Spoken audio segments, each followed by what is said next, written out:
why is love not reciprocated? Why does one-way love traffic situation arise? I am placing my aching heart before you. Please operate.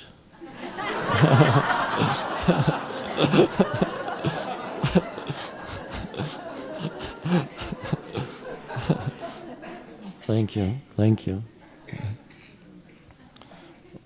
All right, I will begin the operation.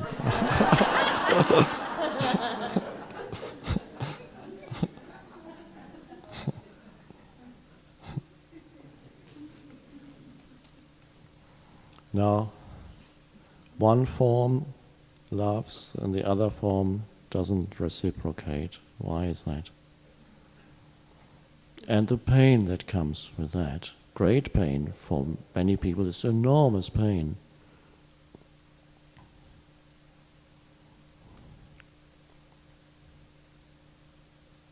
Now, you know that the basic condition of the self, or the egoic self, is one of a very deep-seated sense of lack, of not enough, of not complete. And then it tries to fill through strategies.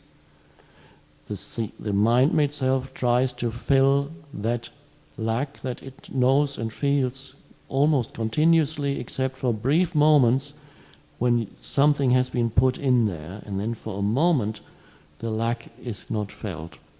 It never lasts long. So it looks for the next thing, and it looks to the future, it looks to add to me, to fill that hole that is always there, where I'm not myself, I'm not complete, I'm not home, I haven't arrived. And so all kinds of strategies are there. And one of the main areas where it looks to fulfill that lack is in the area of relationship, the other person, he or she. And then, when that happens, the entire focus of the self becomes focused on one other person who is perceived unconsciously as the one who is going to complete me, make me whole. He or she is the one. And so almost an obsessive attachment forms to that image, that form of that person. And that is called falling in love. And sometimes, if you're lucky, the other person feels the same about you, that you are going to complete him or her also. And of course that is great. You both feel that you are going to complete each other.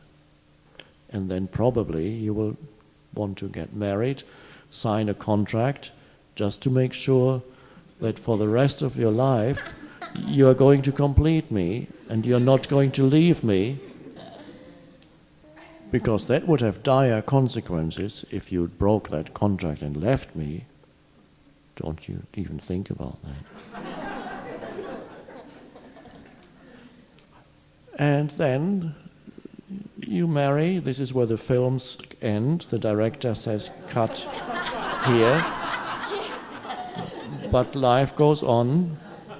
And you marry, and after, perhaps even during the honeymoon, the first doubt comes into your mind whether this actually works, whether the other is going to live up to that enormous task of fulfilling and completing you. And then you start an ordinary existence, jobs, family, and gradually it doesn't seem to be working anymore. The completion, the sense of lack comes back. he or she isn't behaving in the way that he or she should to make me feel complete, make me happy. You read it in ads, I don't know if you read it in India, looking for man or woman to make me happy. Oh, wow. Who could live up to that? And nobody can. And then the lack that was covered up by the temporary delusion that this person was fulfilling you, this person who has a pain body, but you didn't know that. The temporary delusion that this person should be fulfilling you, that suddenly the sense of incompleteness, aloneness, fear, not being just re-emerges. But now, through your mind, you attach that to the other person and say, he or she is the cause for what I feel. You're feeling again the basic egoic condition. You're feeling it more strongly now because for a little while it was covered up by the love relationship. And so gradually, the love then periodically turns into hate. And every time the person is not fulfilling his obligations, or her, the love turns into aggression, hostility, withdrawal, complete withdrawal. What's wrong with you? Nothing is wrong. Just don't want to talk. Whatever. Or throwing something, whatever they do. And then the relationship fluctuates. For a while it works again, and then it doesn't work. It works again, it doesn't work. And then it becomes, the periods when it doesn't work become longer. And you feel, it feels bad. The happiness of marriage turns into the unhappiness of just coexistence. The happiness of the honeymoon becomes the divorce, and they're all one, really.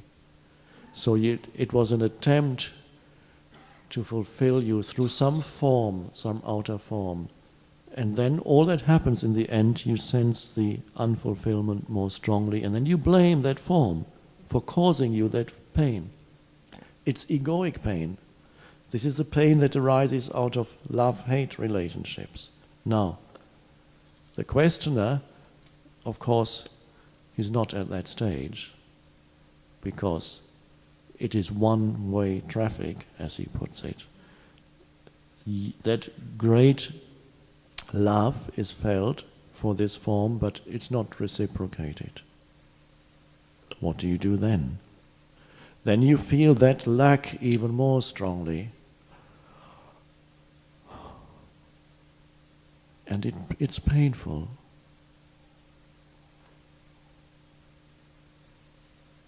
And there's the tendency for the mind to weave all kinds of fantasies around it, all kinds of stories. And the self gets in there and becomes a very painful self-image of me. And it can then, if it goes on, it can happen that that attraction turns into hate. Can happen. I'm not saying it will happen in your case. And then you see it never was love in the first place. So what is called love is that deep-seated need of the ego. Its focus is on one form.